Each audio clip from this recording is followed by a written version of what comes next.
வாரத்திலே நாம் ஆண்டவருடைய அந்த வசனங்களை வார்த்தைகளை சொல்லி ஜெபிக்க ஆரம்பித்தோம். பிசாசுகளை கட்ட ஆரம்பித்தோம். அந்த இரத்தத்தால் நமக்கு இருக்கக்கூடிய பாதுகாப்பை, ஆசீர்வாதத்தை சொல்லி சொல்லி ஜெபிக்க ஆரம்பித்தோம். அதை சொல்லி ஜெபிக்கும்போது ஒரு சிலர் சொன்னாங்க, அது முன்னாடி நம்ம சாதாரணமாக ஜெபிச்சதுக்கும் அந்த வார்த்தைகளை சொல்லி ஜெபிக்கிறதுக்கும் அந்த இடத்துல அந்த நேரத்தில் நல்ல ஆண்டவருடைய ஆற்றல் சக்தி செயல்பட்டதை உணர முடிஞ்சிச்சு. அந்த ஜெபம் ரொம்ப ஆற்றலாக சக்தியாக இருந்துச்சு அப்படிங்கிறத பேசினாங்க. இதுதான் உண்மை. நீங்கள் என்னிலும் என் வார்த்தை உங்களிலும் நிலைத்திருந்தால் விரும்பியதெல்லாம் கேளுங்கள், உங்களுக்கு என்ன செய்யப்படும்? கொடுக்கப்படும். இன்னும் ஒன்று, ஏதேன் தோட்டத்தில் அந்த படைச்சவரோடு இறைவனோடு ஆதாம் ஏவாள் இருக்கிறது வரைக்கும் அவங்க செழிப்பாக இருந்தார்கள். அந்த ஒளி வஸ்திரத்தை, அந்த தெய்வீக உடலை உடையவர்களாக என்ன செய்தார்கள்னா இருந்தாங்க. அவங்களுக்கு பசினா என்னன்னு தெரியாது, கஷ்டம்னா என்னன்னு தெரியாது, பாடுகள் வேதனைனா என்னன்னு தெரியாது. ஏன்னா கடவுள் அவங்களோடு இருந்தார். படைச்சவர், மரத்தை வச்சவன் என்ன செஞ்சுட்டு இருந்தான்னா தண்ணியை ஊற்றி அதை வளர்த்துக்கிட்டே இருந்தான். நானே மெய்யான திராட்சை செடி, நீங்கள் அதனுடைய கிளைகள். இந்த திராட்சை செடியோடு இணைஞ்சி இருக்கிறது வரைக்கும் இந்த திராட்சை கொடி என்ன செய்யும்னா நல்ல கனியை, நல்ல பலனை என்ன செஞ்சிட்டு இருக்கும்? கொடுத்துட்டே இருக்கும். அந்த செடியை விட்டு அந்த கிளை பிரிஞ்சிட்டு ஒடிஞ்சிட்டு அப்படின்னா பட்டு கீழே விழுந்து அது பழுத்து அது கரையாம்பிடிச்சி அது உளுத்து, இன்றைக்கி இந்த பட்டை மரத்தை அறுத்தாங்க, அதை தூணுக்கு உதவுமா? ஐயையோ, அது மச்சு போச்சு பிரதர், ஒன்றுக்கும் என்ன செய்யாது, உதவாது. இதே போல் கடவுள் இல்லாத, கடவுளை விட்டு பிரிஞ்சு வாழ்கிற ஒரு வாழ்க்கை என்பது ஒன்றுக்கும் வாழ்க்கை என்பது என்ன செய்யாது, உதவாது. பேதுரு ராத்திரி பூரா மீன் பிடிச்சோம் ஆண்டவரே, ஒன்றுமே என்ன செய்யலை. ஆனால் இயேசு அங்கே வந்து என்ன செய்கிறாருன்னு சொன்னால் படகை என்ன செய்கிறாரு, படகை என்ன செய்கிறாரு, உங்கள் வலையில் நீங்கள் ஆழத்துக்கு கொண்டு போக, ஆழத்துக்கு கொண்டு இடிச்சீங்க. ரெண்டு தான் வித்தியாசம். ஒன்று, ஏசி இல்லாமல் நீ ராத்திரி பூரா மீன் பிடிச்சாலும், மீனவர்களுக்கு சொல்கிற நிறைய மீனவர்கள் இந்த நிகழ்ச்சியை பார்த்துட்டு இருக்கிறீங்க, மீன் பிடிக்கிறவங்க. நாங்கள் கஷ்டப்பட்டு, அதாவது போட்டெல்லாம் கிட்டத்தட்ட ஒரு 50 லட்ச ரூபா, ஒரு 75 லட்ச ரூபா செலவழித்து என்ன செய்கிறாங்கன்னா போட்டை செஞ்சு 1 கோடி ரூபா முதல் முடக்கி தான் என்ன செய்கிறாங்கன்னா டீசலு, ஒரு நம்ம ரேஷன் கடை மாதிரி என்ன செய்வாங்கன்னா அரிசி, பருப்பு, மசாலா, காய்கறிகள் எல்லாம் என்ன செய்வாங்கன்னா டீசலு எல்லாம் ஸ்டோர் பண்ணி என்ன செய்வாங்கன்னா கொண்டுட்டு போவாங்க. போயிட்டு சொல்லுவாங்க, 1 மாதம் கடலுக்குள்ள ராத்திரி பகலாக மீன் பிடிச்சி செலவழித்து கொண்டு போன டீசல் பிடிச்சிட்டு போனது கூட எங்களுக்கு என்ன வரல, வருமானம் வரலம்மா. ஏன் அப்படின்னு இன்றைக்கி அதை சிந்திக்கக்கூடிய அறிவு, ஞானம் இல்லை. இந்த உலகத்தின் அதிபதி சாத்தான் என்ன செஞ்சிட்டான்னா எல்லா மனுஷனுடைய அறிவு கண்ணையும் குருடாக்கி போட்டான். அதனால் கடவுளை விட்டுட்டு, கடவுளை தவிர வேறு எல்லாம் இருக்குது, வேறு எல்லாம் இருக்குது. அந்த சின்னத்தாய் அப்பா சொன்னார், தாய் தாப்பனை தவிர வேறு எல்லாம் என்ன செய்யும், வீட்டிலே வந்துடுது, வீட்டுக்கே வந்துடுது. இது மாதிரி கடவுளை தவிர எல்லாம் நமக்கு இருக்குது. ஆனால் அவர் ஒருத்தர் தான் இல்லை. அவர் ஒருத்தர் இல்லாததுனால வாழ்க்கை என்பது சீரோவாக இருக்கிறது, வாழ்க்கை என்பது வெறுமையாக இருக்கிறது, வாழ்க்கை என்பது ஒன்றுக்கும் உதவாத ஒரு வாழ்க்கையாக இருக்கு. அதனால் லூக்கா நற்செய்தி 24ஆம் அதிகாரம் 29ஆம் வசனம் சொல்லுகிறது, அந்த எம்மாவுசுக்கு போகும்போது அந்த சீடர்கள் இயேசுவை கட்டாயப்படுத்தினார்கள். மாலை நேரம் ஆகுது, பொழுது வந்து சாயுது, எங்களோடு தங்கும் என்று அவர்கள் அவரை கட்டாயப்படுத்தினார்கள் என்று வசனம் சொல்கிறது. வாசிங்க பார்ப்போம்.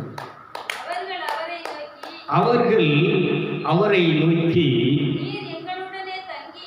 நீர் எங்களுடனே தங்கியிரும், சாயங்காலம் ஆயிற்று, பொழுதும் போயிற்று என்று அவரை வருந்தி கேட்டுக்கொண்டார்கள். அப்பொழுது அவர் வருந்தி விருப்பப்பட்டு ரொம்ப ஆசையா அவரை கூப்பிட்டபடினால இயேசு அவர்களோடு போய் அங்கே அவர்களோடு தங்கினார். கைதிட்டு நல்லா கவனிக்கும். சும்மா கோயிலுக்கு போகிறோம், ஏதோ ஒரு தேவைக்காக போகிறோம், ஏதோ ஒரு காரியம் நடக்கணுங்கிறதுக்காக போகிறோம், ஏதோ ஒரு நோய் குணமாகணும், ஏதோ சந்தோஷம் சமாதானம் கிடைக்குமா அப்படின்னு கோயிலுக்கு போகிறது வேற. அங்கெல்லாம் இப்போ நம்மளையே விரும்பி ஒரு வீட்டில் நம்மளை கூப்பிட்டு சாப்பிடுங்க உட்காருங்க அப்படின்னு சொல்லலை. பெத்த பிள்ளையாக இருந்தால் கூட ஆசையோட பாசத்தோட விரும்பி நம்மளை கூப்பிட்டு உட்கார சொல்லலை அப்படின்னா அந்த வீட்டுக்கு போவோமா, சாப்பிடுவோமா? என்ன செல்வராசன, பெத்த பிள்ளை வீட்டுக்கே போவோமா? போக மாட்டோம். இது மாதிரி கடவுளுக்கு உரிய மதிப்பை மரியாதையை எல்லாரும் கோயிலுக்கு போகிறீங்க. நான் என்ன செய்யணும்னா கோயிலுக்கு போகலன்னு சொல்லலை, ஜெபம் பண்ணுறீங்க, பக்தியாலாம் இருக்கிறீங்க, கூட்டத்துக்கு போகிறீங்க, புண்ணிய ஸ்தலங்களுக்கு போகிறீங்க. ஆனால் யாருக்கு கொடுக்க வேண்டிய இடத்த கொடுக்கல அப்படின்னா படைச்சவருக்கு. அவர் தான் உங்கள் அப்பன். இந்த உடலை தன் கையினால் உண்டாக்கி, இந்த வீட்டை உண்டாக்கி, தன்னுடைய சுவாசத்தை உயிரை நாசியில் ஊதி நமக்கு ஜீவனை கொடுத்து இன்னைக்கு மூச்சை உள்ளே இழுத்து விட்டுட்டு இருக்க பார்த்தீங்களா? இதெல்லாம் யார் கொடுத்ததுன்னு சொன்னால் அந்த அப்பம் கொடுத்தது. கைத்திருக்கிற நல்ல கரங்களுக்கு ஒன்றும் இல்லைங்க. இந்த மூச்சை நிறுத்திட்டா போதும். இந்த சுவாசிக்கிற மூச்சை நிறுத்திட்டாருன்னா நீ என்ன ஆயிடுவ? டெட் பாடி, செத்த பெணம். இதை நீ விலை கொடுத்து வாங்க முடியுமா? சொல்லுங்க. சமுத்திரம் கடவுள் படைச்சது, எல்லாருக்கும் பொதுவானது. எல்லா மனுஷனும் அதில் புழங்கக்கூடிய அளவுக்கு புழங்கும்படியாக அதை பயன்படுத்தும். அந்த கடலில் உள்ள தண்ணி தான் நீராவியாக மேலே போய் மேகமாகி அது மழையாக நமக்கு பெஞ்சு இந்த பூமியை எணிச்சுதுன்னா நல்ல விளைச்சலை விளைய செய்கிறது. பிரைஸலாம் பொதுவானது. இதை இன்னைக்கு பாருங்கள், ஒவ்வொரு நாட்டுக்காரனும் அங்கே என்ன செஞ்சிட்டு இருக்கான். ஈரான்காரன் பாருங்க அங்கே என்ன செஞ்சிட்டு இருக்கிறான். அங்கே அந்த கடலுக்குள்ளே என்ன செய்யக்கூடாது, இதுக்கு இங்கிட்டு போகணும் அப்படின்னா நீங்கள் எங்களுக்கு என்ன செய்யணும்? வரி கொடுக்கணும், எங்களுக்கு என்ன செய்யணும்? பணம் கட்டணும். அப்போ இந்தியா சொல்லுது அப்படின்னா அந்தமான் தீவுல நீ உலகத்திலிருந்து போகிற எல்லா கப்பலும் எங்களுக்கு என்ன செய்ய வேண்டியிருக்கும். அதனால் எங்களுக்கு இடைஞ்சல் பண்ணணுன்னா நான் உங்களுக்கு இடைஞ்சல். நம்ம கப்பல் பூரா, இந்தியா கப்பல் பூரா வந்துட்டுருக்கு. இப்போது நேற்று நியூஸில் பார்த்தேன். நம்ம ஏற்கனவே 3 வாரத்துக்கு முன்னாடி ஜெபம் பண்ணோம். இப்போது அந்த இடத்துல இருக்கக்கூடிய இதை ஈரான்காரன் என்ன செய்கிறான்னா கப்பலெல்லாம் போகிறதுக்கு அந்த வழியை விலை கொடுத்து எல்லாம் போகும்படி நினைச்சிருக்கிறாங்க, அனுமதிச்சிருக்கிறாங்க அப்படின்னு ஒரு சில ஒப்பந்தங்களை இது பண்ணி அது கிளியர் ஆகிருக்கு. அது இன்னும் எந்த அளவுக்கு அது நிரந்தரமாக இருக்குங்கிறதுலாம் சொல்ல முடியாது. அப்போ தான் நம்ம போப்பாண்டவர் என்ன செஞ்சுருக்கிறாருன்னா இஸ்ராயல் மன்னனுக்கும் ட்ரம்முக்கும் அமெரிக்கா பிரதமருக்கு என்ன செஞ்சுருக்கிறாருன்னா கடிதம் எழுதியிருக்கிறார். அவர் கண்டனம் தெரிவிச்சிருக்கிறார். நீங்கள் என்ன செய்கிறீங்க, கடவுளுடைய இதை மீறி செய்கிறீங்க. ஆனால் அவங்க என்ன சொல்கிறாங்க, இஸ்ரேல் நாடு கடவுளுடைய, இஸ்ராயல் மக்கள் கடவுளுடைய மக்கள் நாடு, அங்கே சண்டை போட்டால் அவங்கள அழிக்கணும் அப்படின்னு இவங்க சொல்கிறாங்க. ஆனால் போப்பு சொல்கிறாரு, இயேசு எல்லா மக்களையும் மனிதர்களையும் நேசி என்று இயேசு சொல்கிறார். கைதிட்டுங்க. அது பழைய ஏற்பாடு, புதிய ஏற்பாடு. இதெல்லாம் போப்பு மேலே ஒரு விமர்சனம் வருகிறது. போப்பு சொல்கிறது சத்தியமானது. ஒரு உயிரை கொல்றதற்கு நமக்கு என்ன கிடையாது. உயிரை காக்கிறவன் தான் தலைவனாக இருக்க முடியும், அவன் பிரதமராக இருக்க முடியும். ஒரு உயிரை அழிக்கிறவன் என்ன செய்ய முடியாது. கடவுளுடைய மக்களாக மகனாக என்ன செய்ய முடியாது, இருக்க முடியாதுன்னு சொல்கிறார். இன்னொரு விஷயத்தையும் சொல்கிறார். போப்பு தலை மேலே கரங்களை கூப்பி முழங்கால் படியிட்டு முகங்குப்புற விழுந்து கடவுளை தொழுது கொள்ளுகிறார். ஒரு கைதிட்டுங்கள். அவர் ஒரு கத்தோலிக்க திருச்சபையினுடைய உலகமெங்கும் இருக்கக்கூடிய மாபெரும் மிகப்பெரிய பிரபலியமான சபை ஸ்தாபனம். அந்த தலைவர் போப்பு நினைச்சாருன்னா, இன்னைக்கு ராணிகிட்ட காட்டினேன் ஃபேஸ்புக்கில், இந்த வர போப்பு எப்படி பார்த்தேம்மா, முகம் குப்புற நினைச்சாருன்னா தலையெண்ணை போட்டு அந்த தலையணை மேலே நெத்தி முகம் வச்சு என்ன செஞ்சிருக்கிறார், தொழுது கொண்டு இருக்கிறார். ஆகவே தாழ்மை உள்ளவர்களுக்கு தேவன் கிருபை அளிக்கிறார். இன்னைக்கு பாருங்களேன், சபைகள், ஜெபக்கூட்டங்கள், ஆராதனையில் பூரா என்ன நடக்குன்னா ஆட்டங்களும் டான்ஸும் கும்மியும் கூத்தாட்டமாக இருக்கு. ஆனால் கடவுளுக்குரிய வழிபாடு பரலோகத்தில் எப்படி நடக்கும்னு சொன்னால், மூப்பர்களும் திரளான சேனைகளும் பரிசுத்தவான்களும் அந்த மகா எருசலேம் அந்த தேவன் லோகத்தில் என்ன செய்கிறாங்கன்னா கடவுளை தொழுது கொண்டு இது ஆராய்ந்து கொண்டிருக்கிறார். அதனால் இன்றைக்கி நம்ம அதிகமாக என்ன செய்ய போகிறோம்னா ப்ரேயருக்குள்ளே போகிறோம். இந்த மாதிரி வார்த்தைகளை சொல்லி வசனங்களை சொல்லி நம்ம என்ன செய்ய போகிறோம்னா ஜெபம் பண்ண போகிறோம். இனி ரொம்ப காலத்துக்கு என்ன செய்ய முடியாதுன்னா இந்த மாதிரி சபைகள் எல்லாம் நடக்கும், ஜெபக்கூட்டங்கள்லாம் நடக்கும், பூசைகள்லாம் நடக்கும் அப்படிங்கிறது ஒரு கேள்விக்குறி. ஏற்கனவே முன்னாடி சொன்னேன், சபைகள் எல்லாம் பூட்டப்படும், கோயிலுக்கு நீங்கள் போக முடியாது, கோயிலில் இப்படி ஜெபக்கூட்டங்கள்லாம் நடக்காது. கொஞ்ச நாளைக்கு முன்னாடி பார்த்தோம், கொரோனா இது என்ன செஞ்சு சபையெல்லாம் ஞாயிற்றுக்கிழமையில் என்ன செய்யக்கூடாது, கோயிலெல்லாம் பூட்டப்பட்டு சபையில் ஆராதனை என்ன செய்யலை, நடக்கலை. இது மாதிரி இனி உள்ள காலங்கள், வரக்கூடிய காலங்கள் சபை நடக்குமா, கூட்டங்கள் நடக்குமா, இப்படி ஆராதனை நடக்குமானா அது ஒரு கேள்விக்குறி தான். அதனால் நாம் ஆவியில் டெய்லி கடவுளை ஆராதிக்கிறத, தொழுது கொள்கிறத இந்த உலகத்தில் எந்த சக்தியாலும் தடுக்க முடியாது, அதை நிறுத்த முடியாது. கைதிட்டு நிச்சயம் கடவுள். கட்டடங்கள், கல்லினால் கட்டப்பட்ட கோவில்களில் ஆராதனையை இந்த அரசாங்கம் நிறுத்தலாம். இந்த இஸ்பிலித், இந்த அந்தி கிறிஸ்து ஆட்சி வரும்போது நிறுத்தலாம். ஆனால் இந்த சரீரமாகிய ஆலயத்திலே, கடவுள் கட்டிய, கையினால் கட்டிய இந்த சரீரமாகிய ஆலயத்திலே நடக்கக்கூடிய ஆராதனையை, தொழுகையை, வழிபாடை இந்த உலகத்தில் எந்த சக்தியாலும் நிறுத்த முடியாது. ஒரு அலையிலே சொல்லுங்களேன், நல்ல சத்தமாக சொல்லுங்களேன். அதனால கடவுளும் இந்த மனுஷன் கையினால் கட்டப்பட்ட ஆலயத்தில் வாசம் பண்ணுறதில்லை.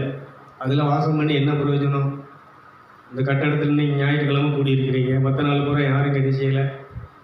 இங்கே இருக்கிறவங்க ஊழியக்காரங்க என்ன செய்கிறாங்க, புதங்க வாரத்தில் ஒரு நாள் விட்டு ஒரு நாள் என்ன செய்கிறாங்க, 7 நாளைக்கு ஒரு 3 நாளைக்கு என்ன செய்கிறாங்க, உட்காந்து நைட்டில் என்ன பண்ணுறாங்க, காலையிலையும் நைட்லேயும் என்ன செய்கிறாங்க, ஒரு 2 மணி நேரம் 3 மணி நேரம் என்ன செய்கிறாங்க. அதனால் இந்த கட்டடத்தில் அவருக்கு என்ன கிடையாது, வேலையே இல்லை. அதனால் மனுஷன் கட்டினது. நீங்கள் ஏசி வச்சுருக்கலாம், சேர் போட்டிருக்கலாம், அது ரொம்ப நீங்கள் சோடிச்சு ஆடம்பரமாலாம் நினைச்சிருக்கலாம், கோயிலை கட்டி வச்சுருக்கலாம், பெரிய பெரிய கோபுரங்களை வச்சுருக்கலாம். ஒவ்வொரு கோயிலும் இன்றைக்கி பல கோடி மதிப்புள்ள கோயில்கள் இருக்குது. கடப்புறம்லாம் பார்த்தீங்கன்னா சினிமா தியேட்டர் மாதிரி இருக்கும், ஒவ்வொரு கோயிலும் அவ்வளோ பெருசாக இருக்கும். ஆனால் இதெல்லாம் ஒன்றும் என்ன செய்யப்படும், இதுதான் சொன்னார், இதை இடித்து போடுங்க, நான் 3 நாளையில் என்ன செய்வேன். அதனால் அது அந்த கட்டடத்தில் இந்த கட்டடத்தை, இந்த சரீரத்தை, இந்த சரீரமாகி ஆலயத்தை நீங்கள் என்ன செய்யுங்க, இடித்து போடுங்க, நான் 3 நாளில் என்ன செய்வேன், எழுப்புவோம் அப்படின்னா. அதனால் இந்த உயிர்த்தெழுந்த இந்த 40 நாள் இயேசு என்ன செய்கிறாருன்னா, அந்த பூமியில், இந்த மண்ணுலகத்திலே அவர் என்ன செய்து கொண்டிருக்கிறார், வாசம் செய்து கொண்டிருக்கிறார். அதனால் இன்றைக்கி இயேசுடைய உடல் எப்படியப்பட்ட உடலாக இருக்குன்னு சொன்னால், இந்த மாதிரி எலும்பும் தசையும் உள்ள உடல் அல்ல, அது ஒரு ஆவி உடல், ஒரு ஆவி பறக்கும் உடல், ஒரு அந்த விண்ணகத்துக்குரிய மேனி. மண்ணகத்துக்குரிய மேனி வேறு, விண்ணகத்துக்குரிய மேனி வேறு. இந்த உயிர்த்தெழுதலுடைய அர்த்தம், உயிர்த்தெழுந்ததனுடைய அதில் இருக்கக்கூடிய சக்தி, அதில் இருக்கக்கூடிய மகிமை வெளிப்பாடு என்னென்னா, நமக்கு ஒரு மேனி இருக்கிறது, தேவலோகத்தினுடைய மேனி, விண்ணகத்துக்குரிய மேனி. இந்த விண்ணகத்துக்குரிய மேனியை முதல் மனுஷன் இழந்து விட்டான். அவன் இழந்த இந்த மேனியை சரீரத்தை திரும்ப மீட்டு தரவே அவர் சிலுவையிலே மரித்து உயிரோடு எழுப்பினார். கைது. அதனால நீ கோயிலுக்கு போயிட்டு சும்மா ஏதோ ஜெபம் பண்ணிட்டு ஏதோ ஒரு உலக காரியங்களுக்கு ஏதாவது அது நடக்கட்டும் இது நடக்கும் ஆண்டவராக தந்தார் இதை தந்தார்னு சொல்றதுக்காக இந்த இயேசு பாடுபட்டு மரித்து உயிர் தரலை, இந்த மேனியை கொடுப்பதற்காக. அதனால் அடுத்த பகுதியில் நம்ம இதை பார்க்க போகிறோம். எபிரேயர்கள் திருமுகத்தில் இப்போ வாசிக்க வேண்டாம். அடுத்த பகுதி நான் சொல்லும்போது இதிலிருந்து தான் அன்றைக்கி என்ன செய்யப்படுற செய்திக்கு போக போகிறேன். இப்போ நம்ம ஒரு பிரேயருக்குள்ளே போக போகிறோம். அதில் சொல்லுவார், அதில் அந்த விண்ணக எரிசலே முதல் மனுஷன் இருந்த அந்த ஏதேன் தோட்ட இன்பவனம், இறைவனோடு சஞ்சரித்து கொண்டிருந்த இடம், அங்கே மனுஷனுக்கு இருந்த பாதுகாப்பு என்ன, பராமரிப்பு என்ன, அவனுக்கு தேவன் வைத்திருந்த ஆசீர்வாதங்கள் என்ன, அவனுக்கு கொடுக்கப்பட்ட அதிகாரங்கள் என்ன, அவ்வளோ பெரிய உலகத்தில் படைப்பு படைப்பிலே விசேஷமான படைப்பு யாருன்னு சொன்னால் நீங்களும் நான். ஒரு கைதிட்டு ஆண்டவர் விஷயம். ஆனால் அந்த மதிப்பு இன்னைக்கு தெரியலைங்க. அதனுடைய விலை இன்னைக்கு தெரியல. இதனுடைய மதிப்பு விலை தெரிஞ்சுன்னா இன்னைக்கு இவங்க 2 பேரும் என்ன செய்ய மாட்டாங்க, சண்டை போட்டு இருக்க மாட்டாங்க. இந்த ஈரான்காரன் யாரு? இஸ்லாமியர்கள். இந்த யூத இதில் இருக்கக்கூடியவங்க யாரு சொல்லுங்க? கிறிஸ்தவர்கள் கிடையாது. அன்னைக்கு இருந்த யூதர்கள், யூத மக்கள், யூத மதம். இன்னைக்கு இஸ்லாமிய மதத்துக்கும் கிறிஸ்தவ மதத்துக்கும் தாய் மதமாக இருந்தது எதுன்னு சொன்னால் யூத மதம். இதை முதல்ல நீங்கள் தெரிஞ்சிருக்கணும். இதெல்லாம் எப்போ வந்ததுன்னா இப்போ வந்தது. ஆரம்ப காலங்களில் இருந்தது என்னன்னு சொன்னால் யூத மார்க்கம், இந்த யூத மதம். இந்த யூத மதத்திலிருந்து பிரிஞ்சு வந்ததுதான் என்னது, இஸ்லாமிய மதமும் கிறிஸ்தவ மதமும். அதனால இந்த யூதர்கள் யாருன்னு சொன்னால் ஆபிரகாமுடைய மக்கள். இந்த இஸ்லாமியர்கள் யாரு?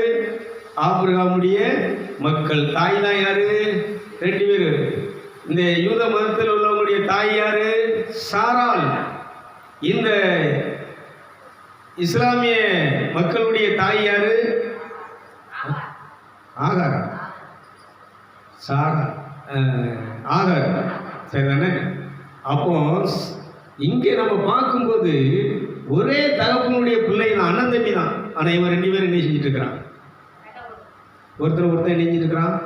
கொண்டுட்டு இருக்கிறான். ஈரான்காரன் இஸ்ரேல் மக்கள், அவங்க இஸ்ரேல் நாட்டுக்கு என்ன செஞ்சுட்டு இருக்கிறான்? இதை அனுப்பி அவங்கள என்ன செஞ்சுட்டு இருக்கிறான்? தன் கூட பிறந்தவனை என்ன செஞ்சுட்டு இருக்கிறான்? அண்ணனை அழிச்சிட்டு இருக்கிறான். இவங்க யாரு? ஈரான் நாட்டில் இருக்கிற யாரு? தம்பி, சித்தி பிள்ளைங்க. இவங்க யாரு? சித்தி பிள்ளைங்க. பெரியப்பா பிள்ளைங்க என்ன செஞ்சுட்டு இருக்கிறான்? சண்டை போட்டுட்டு இருக்கிறான். இந்த உண்மையை அறியணுங்கிறதுக்கு தான் இயேசு இந்த உலகத்தில் என்ன செஞ்சார்னா இந்த 2 பேருக்கும் நடுவராக கடவுளுடைய மகனாக இந்த உலகத்தில் அவதரித்தார். கைதுகள் இந்த சத்தியத்தை தெரிஞ்சுக்கிட்டானா ஒருத்தர் நினைச்சு தான் போப்பு சொல்கிறாரு, நீ 2 பேரும் சண்டை போடுறியே, இதில் என்ன நியாயம் இருக்குது? இவன் உயிரை அழிக்கிறதுக்கு உனக்கு என்ன? இதை ஆர்குமெண்ட் பண்ணுறாங்க. இப்போ அமெரிக்காவிலேருந்து இஸ்ரேல் இவங்களும் என்ன செய்கிறாங்கன்னா, போப்பு எப்படி சொல்லலாம், இஸ்ரேல் கடவுளுடைய மக்கள் நாடு, இவங்களை எதிர்க்கும்போது இவங்களை அழிக்கணும், இவங்களை கொல்லணும், இவங்களை இல்லாமக்கணும், இவன் என்ன செஞ்சுட்டு இருக்கிறான். ட்ரம்ப் சைடு இவங்க பேசும்போது அவர் சொல்கிறாரு, நீ சொல்கிறது சரியல்ல. அப்போ தான் எழுதுகிறார், பழைய ஏற்பாட்டில் கண்ணுக்கு கண்ணு பல்லுக்கு பல்லு. ஆனால் இயேசு கிறிஸ்து இந்த உலகத்தில் வந்ததுக்கப்புறம் இயேசு கிறிஸ்து இந்த உலகத்தில் கொண்டு வந்த சட்டம் என்னவென்று சொன்னால், தன்னைத்தான் நேசிக்கிறது போல உன் அயலானை, உன் நண்பனை சிநேகிக்க வேண்டும். கைதுக்கு நேசிக்கிறதுனால இந்த சத்தியத்தை உணர்ந்துக்கிட்டா ஒரு நாட்டிலையும் இப்போ சண்டை என்ன வேண்டியதில்லை. இந்த இராணுவத்துக்கு என்ன கிடையாது, வேலையே கிடையாது. அதனால் கடவுளுடைய இந்த நுண்ணுயிர், இந்த ஆவிக்குரிய உடல், விண்ணக உடல் ஒவ்வொரு மனுஷனுக்குள்ளும் இருக்குது. அதனால் இந்த உலகத்தில் சரீர ரீதியாக பிறந்திருக்கிறது தான் நம்ம யாருன்னா ஆகாருடைய பிள்ளைகள், சாராருடைய பிள்ளைகள். ஆனால் அந்த தகப்பன் ஒரே தகப்பன், அந்த ஒரே தகப்பனுடைய பிள்ளைகள் என்பதை உணர்ந்தோம் என்று சொன்னால் நாம் எல்லாம் என்ன செய்வோம்? தொழுகை செய்து அவரை ஆராதித்து இந்த உலகத்தில் எல்லோரும் எப்படி இருப்போம்? அதனால் இன்னைக்கு இந்த தேவசாய நிகழ்ச்சியை பார்க்குற அன்பு உள்ளங்களுக்கு சொல்லுகிறேன், ஆத்மாக்களுக்கு சொல்லுகிறேன், ஆவிக்குரிய பிள்ளைகளுக்கு சொல்லுகிறேன், என்னுடைய ஃப்ரெண்ட்ஸ் நண்பர்களுக்கு நான் சொல்கிற வேண்டுகோள் செய்தி என்னவென்று சொன்னால், நாமெல்லாம் ஒரே தகப்பனுடைய பிள்ளைகள், அண்ணன் தம்பிகள், அக்கா தங்கச்சிகள், சகோதர சகோதரிகள். ஒரு அலையிலே சொல்லுங்களேன், நல்ல சத்தமாக சொல்லுங்களேன். இந்த மனப்பான்மை, இந்த தன்மை ஆதி இந்த பெந்தைக்கோஸ்தே திருநாள் என்று பரிசுத்த ஆவி பெற்ற அந்த அன்னை மரியாளுக்குள்ளும் இந்த 120 பேருக்குள்ளும் என்ன செய்ததுன்னு சொன்னால், இந்த தன்மை, இந்த பாவனை, இந்த தோற்றம், இந்த சாயல், இந்த தேவ சாயல் என்ன செய்ததுன்னு சொன்னால், ஆவியானவர் இறங்கி வரும்போது அந்த 120 அது வெளிப்பட்டது. இந்த 120 பேர் மூலமாகத்தான் இந்த கிறிஸ்தவம் வெளிப்பட ஆரம்பித்தது. கைதிட்டுகளை பார்ப்போம். கிறிஸ்து இல்லாதவன் கிறிஸ்தவன் அல்ல. இந்த 120 பேர் என்ன நினைத்தார்களோ அது நடந்தது. என்ன செய்யணும்னு அவங்க செய்ய ஆரம்பித்தாங்களோ, அவங்க செய்ய நினைச்சதெல்லாம் கடவுள் வாய்க்கிச்சதார். அவங்க பேசின வார்த்தைகளை எல்லாம் அற்புதங்களினாலும் அருங்குறிகளினாலும் உறுதிப்படுத்தி அவங்களை என்ன செய்தார், நான் உங்களோடு இருக்கிறேன் என்பதை அவர் உறுதிப்படுத்தி கொண்டே இருந்தார். கைதிட்டுகளை பார்ப்போம். நல்லா. அதனால மாலை நேரம் ஆகுது, பொழுது வந்து சாயுது, எங்களோடு தங்கும் என்றார்கள். மாலை நேரம் ஆகுது, பொழுது மாலை நேரம் ஆகுது, பொழுது வந்து சாயுது, எங்களோடு தங்கும் என்றார்கள். மாலை நேரம் ஆகுது, பொழுது வந்து சாயுது, எங்களோடு தங்கும் என்றார்கள். கட்டாயப்படுத்தியதா இயேசு தங்களானா, கட்டாயப்படுத்தியதா இயேசு தங்களானா. பந்தியில் இருக்கையிலே, பந்தியில் இருக்கையிலே அப்பத்தை கேட்டு வளங்களானான். மாலை நேரம் ஆகுது, பொழுது வந்து சாயுது, எங்களோடு தங்கும் என்றார்கள். நல்ல கைதி. மாலை நேரம் ஆகுது, பொழுது வந்து சாயுது, எங்களோடு தங்கும் என்றார்கள். Praise the Lord. என்ன பண்ணணும்னா, ஒரு மனுஷனுடைய வேலை என்னன்னா, ஆசீர்வாதம் எங்களுக்கு வேண்டாம்பா, ஆசீர்வதிக்கிற நீர் எங்களோடு தங்கும். இந்த உலகத்துக்காக அவரை தேடி போகக்கூடாது, உதவிக்காக அல்ல. நீங்கள் எனக்கு வேணும், நீங்கள் இருந்தால் என் படகு நிரம்பி, என் வீடு நிரம்பி வழி. நீங்கள் இருந்தால் எனக்கு ஒரு குறையும், நீங்கள் போதும். இந்தா தாய் இருக்கா, தாய் இருக்கிறது வரைக்கும் இந்த பிள்ளைகளுடைய வயிறு அடிச்சியாது குறை. அதனால் அதனுடைய அருமை, அதனால தான் சொல்கிறாங்க, ஒருத்தங்க இல்லைங்கும் போது தான் அதனுடைய அருமை தெரியும் அப்படிமா. அதனால் இன்னைக்கு கடவுள் இல்லைங்கிற அருமை இன்னைக்கு உலகத்தில் எல்லாரும் சொல்ல, கோயிலுக்கு போகிறவங்களான்னு சொல்கிறான், ஜெபக்கூட்டத்துக்கு போகிறவங்க ஜெபம் பண்ணுறான்னு சொல்கிறான். கஷ்டத்தில் இருக்கிறோம், நோயில் இருக்கிறோம், வறுமையில் இருக்கிறோம், மிகுந்த கவலையில் இருக்கிறோம், பெரிய பாடுகளுக்குள்ளே நாங்கள் என்ன செஞ்சுட்டு இருக்கிறோம், பிரச்சனைகளை நெஞ்சிட்டு இருக்கிறோம். ஏன் ஏன் யாரும் இல்லை, இயேசு இல்லை. அன்னைக்கு இந்த நியாயப்பிரமாணத்தை கை கொள்ளாதவர்கள் சபிக்கப்பட்டவர்கள், இந்த நியாயப்பிரமாணத்தை கை கொண்டு வாழாதவர்கள் கடவுளுடைய எதிரிகள். இன்னைக்கு புதிய ஏற்பாட்டு காலத்தில் இந்த சுவிசேஷத்தை ஏற்றுக்கொண்டு மனம் திரும்பாதவர்கள் சபிக்கப்பட்டவர்கள், மரித்தவர்கள், கடவுளுடைய ராட்சியத்துக்குள்ளே போக முடியாதவர்கள். அதனால் இன்றைக்கி திரளான கூட்டங்கள், மக்கள் இன்னைக்கு கோயிலுக்கு போகிறாங்க, புண்ணிய ஸ்தலங்களுக்கு போகிறாங்க, ஜபக்கூட்டங்களுக்கு போகிறாங்க. மனம் திரும்பி இருக்கியா?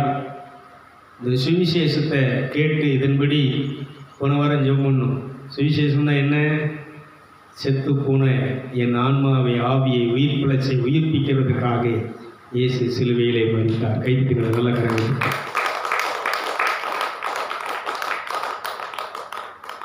என்னுடைய சாபத்தை, முதல் மனுஷன் செஞ்ச பாவத்தினால வந்த சாபத்தையும் பாவத்தை நீக்கி எனக்கு ஆசீர்வாதத்தையும் செழிப்பையும் கொடுக்கும்படியாக இயேசு பாடுபட்டார். என்னுடைய கடன் பாரத்தை எல்லாம் அவர் சிலுவையிலே ஆணி அடித்து அழித்து ஒழித்து விட்டார். கைதிக்கிறார். இதை நீ சொல்லணும், இதை நீ அறிக்கை பண்ணணும்.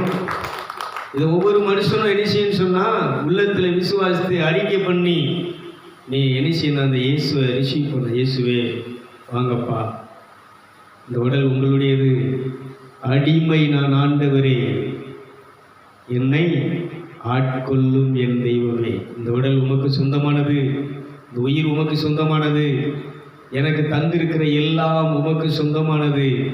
இதை உம்முடைய இரத்தத்தால் நான் வேலியடைக்கிறேன், இதை உம்முடைய பிரசன்னத்தினால் வேலியடைக்கிறேன், இதை நீர் கொடுத்த ஞானசம் நெருப்பின் ஞானசம் அபிஷேகத்தினால் வேலியடைக்கிறேன்.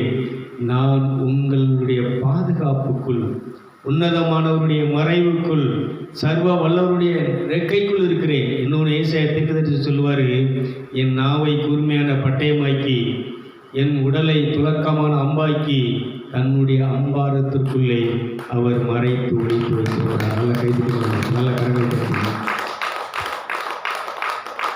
இப்படி நம்ம என்ன செய்யணும்னா, ஒவ்வொரு நாளும் எனக்கு எவ்வளவு நல்லது செஞ்சுருக்கிறீங்க, எவ்வளவு என்னை நல்லா வச்சுருக்கிறீங்க, எவ்வளவு என்ன பாதுகாப்பாக வச்சுருக்கிறீங்க, எவ்வளவு என்ன ஆசீர்வாதமாக வச்சுருக்கிறீங்க, எப்படி முதல் மனுஷன் செஞ்ச பாவத்தையும் சாபத்தையும் நீக்கி அந்த பாவத்தினால சாபத்தினால என் ஆன்மா செத்துப்போன ஆன்மாவை இன்னைக்கு நீ உயிர்ப்பித்து உயிரோடு என்னை செஞ்சிருக்கிறீர், என்னை பிரகாசமாக பிரகாசிக்க செய்து கொண்டிருக்கிறீர்.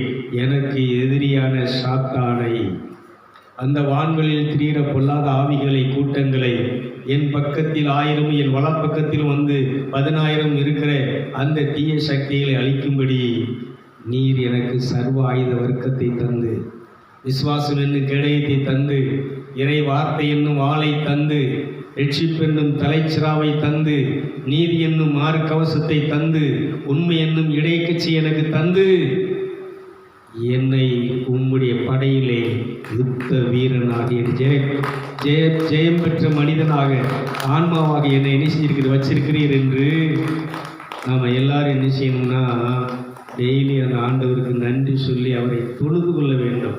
அதான் சொல்கிற கத்தோலிக்க, இந்த உலகமெங்கும் இருக்கக்கூடிய மிகப்பெரிய கத்தோலிக்க சபையினுடைய ஸ்தாபனம், இதனுடைய தலைவர் யாருன்னா போப்பு என்ன செய்கிறாருன்னா, அதான் சொல்கிறேன், நம்ம ஒரு சாதாரண ஒரு கோயிலுக்கு போகிற உனக்கு என்ன செய்ய முடியல, குனிஞ்சி தலை வணங்கி மோப்புப்புற விழுந்து அவர் என்ன செய்ய முடியல, அந்த படைச்சவரை தொழுது கொள்ள உனக்கு என்ன செய்யுது, நோவுது, உடல் நோவுது, மனசு நோவுது, கிரீடம் என்ன செஞ்சிருது. ஆனால் தலைவர் ஐயா, அந்த மனுஷன் தன்னை தாழ்த்தி அந்த சபை மக்களுக்கு முன்னால் அவர் என்ன செய்கிறார்னா, மண்டியிட்டு குனிந்து முகங்குப்புற விழுந்து அப்படியே அமைதியாக அவரை தொழுது கொண்டிருக்காங்க. போப்புக்கு ஒரு கைதிட்டு நம்ப, அப்படியே கண்களை மூடி 2 கரங்களையும் உயர்த்தி போப்புக்காக இந்த கத்தோலிக்க திருச்சபையை ஆவிக்குள்ள நடத்தும்படி ஆண்டவர் இந்த சத்தியத்தை துணிச்சலோடு பேசுகிறார். இன்னொரு விஷயத்தை சொல்கிறேன், ரட்சிப்பு என்பது, ரட்சகர் என்கிற பேர் யாருக்குன்னா மரியாளுக்கு கிடையாது, அவருடைய மகன் இயேசு கிறிஸ்துவுக்கு மட்டும்தான் என்பதை பகிரங்கமாக அறிக்கையிட்ட கைதுக்கிறோம். இப்போ அப்படி கரங்களை உயர்த்தி நம்ம அந்த கத்தோலிக்க திருச்சபையுடைய நம்முடைய போப்புக்காக அவருக்கு இன்னும் துணிச்சலோடு தைரியமாக நம்ம எதிர்க்கிறது, இஸ்ராயல் மன்னனை எதிர்க்கிறதெல்லாம் அவர் சொல்கிறார், நான் போப்புப்பா, கடவுளுடைய பிள்ளை, சத்தியத்தை பேசத்தான் நான் யாராக இருக்கிறேன், போப்பாக இருக்கிறேன்னு இதுமாக கரங்களை உயர்த்தி போப்புக்கு ஆண்டவர் பவுலுக்கு கொடுத்த அந்த துணிச்சலை, பேதுரு முதல் பிஷப்பு கொடுத்த அந்த துணிச்சலை, ஆற்றலை, சக்தியை நம்ம போப்பு கொடுத்த திருச்சபை வழிநடத்தும்படியாக அப்படியே கண்களை மூடிச்சு. இப்போ எங்களை நேசிக்கிற அன்பின் பரிசுத்த பிதாவே, நல்ல தகப்பனே, நீர்தான் ராஜாதி ராஜா, ராஜாக்களுக்கெல்லாம் ராஜாதி ராஜாவாக தேவனாக நீர் இந்த உலகத்தை, மண்ணுலகத்தை, விண்ணுலகத்தை ஆண்டு கொண்டிருக்கிறீரப்பா. இப்பொழுது உங்கள் கரத்திலே இந்த கத்தோலிக்க எங்கள் திருச்சபையினுடைய பூப்புவை பிஷப்புகளை இந்த கரத்தில் ஒப்புக் கொடுக்கிறேன் ஐயா. இவர்களை உங்கள் ஆட்சி வந்து ஆளுகை செய்வதாக, பரிசுத்த ஆவியானவரை நீர் ஆளுகை செய்வீராக. இயேசுவே, நீர் பரிசுத்த ஆவியினாலே பிசாசுகளை துரத்துகிறபடியினால் என்னுடைய ராட்சியம் வந்திருக்கிறது என்ற வார்த்தையின்படி இந்த போப்புவானவர் உங்களுடைய பரிசுத்த ஆவியினாலே வல்லமையினாலே பிசாசுகளை துரத்தி தீய சக்திகளை முறியடித்து இந்த மாதிரி மக்களை கொல்லுகிற, அழிக்கிற, திருடுகிற, மனித உயிரை திருடுகிற எல்லா தீய சக்திகளை அழிக்கும் ஆற்றலை சக்தியை உடையவராக இந்த கத்தோலிக்க திருச்சபையை உலகமும் இருக்கக்கூடிய இந்த ஸ்தாபனத்தை நடத்தக்கூடிய முழு பலத்தையும் ஆற்றலையும் சக்தி அன்னைக்கு என் அப்போஸ்தலர்கள் கொடுத்தீரே, விண்ணகத்திலும் மண்ணகத்திலும் எனக்கு அதிகாரம் உண்டு, என் அதிகாரத்தை உனக்கு தருகிறேன், பேய்களை ஓட்டி நோய்களை குணமாக்கி பிசாசின் பிடியிலிருந்து மக்களை விடுதலையாக்கி என்னுடைய ராஜ்யத்தை நீ என்ன ஸ்தாபி என்று சொன்ன அந்த அதிகாரத்தை தந்தை போப்பானவருக்கு நீ கட்டளையிட்டு அதிகாரத்தோடு, அந்த ஆற்றலோடு, அந்த துணிச்சலோடு இந்த திருச்சபையை மக்களை வழிநடத்த, தீய சக்திகளை அழித்து இந்த நாட்டிலே மக்களை திருடுகிற, மக்களுடைய ஆசீர்வாதத்தை திருடுகிற, கொல்லுகிற எல்லா தீய ஆவிகளையும் முறியடிக்கும்படியான ஆற்றல் பலம் போப்பு தந்தைக்கு கிடைக்கும்படியாக சொல்லிக்கிறோம். உங்கள் கரத்தில் ஒப்பு கொடுக்குறோம் ஐயா. Thank you father. இந்தியாவை ஆன்மீகம் நிறைந்த நாடு, ஆன்மீகம் நிறைந்த சித்தர்கள், 18 சித்தர்கள், பரிசுத்தவான்கள், உம்முடைய புனிதர்கள் இந்த நிறைந்த நாடு இந்தியாவா. உம்முடைய பிள்ளைகள் வேத சாட்சியாக இந்த உலகத்திலே மடித்திருக்கிற தேவசகாய் பிள்ளை குண்டு துப்பாக்கியால் சுடப்பட்டு ஆரவாய் மொழியிலே இரத்தம் சிந்திய பரிசுத்தவான் இந்த இடத்துல இருந்த இந்த நாடப்பா, தமிழ்நாடப்பா. Thank you father. உம்முடைய தூய்மையா சவேரியா உங்கள் பிள்ளைகள் காயப்பட்டு இரத்தம் சிந்தி பாடுபட்டு உங்கள் ராஜ்யத்தை பரப்பின நாடு இந்த இந்தியா, இந்த தமிழ்நாடு. ஆகவே இந்த தமிழ்நாட்டை நீர்பட்ட பாடுகளினாலும் புண்ணியத்தினாலும் சிந்திய இரத்தத்தினாலும் வலியினாலும் நீர் பாதுகாத்துக் கொள்வீராக. இந்த திருச்சபைகளை நீர் பாதுகாத்து உங்களுடைய சத்தியத்துக்குள்ளே வழிநடத்துவீராக. ஆவியானவரை நீ வழிநடத்த வேண்டும் என்று சொல்லி உங்கள் கரத்தில் ஒப்படைக்கிறோம். இயேசுவின் நாமத்திலே ஜெபிக்கிற நல்ல பிதாவே. ஆமே ஆமே ஆமே.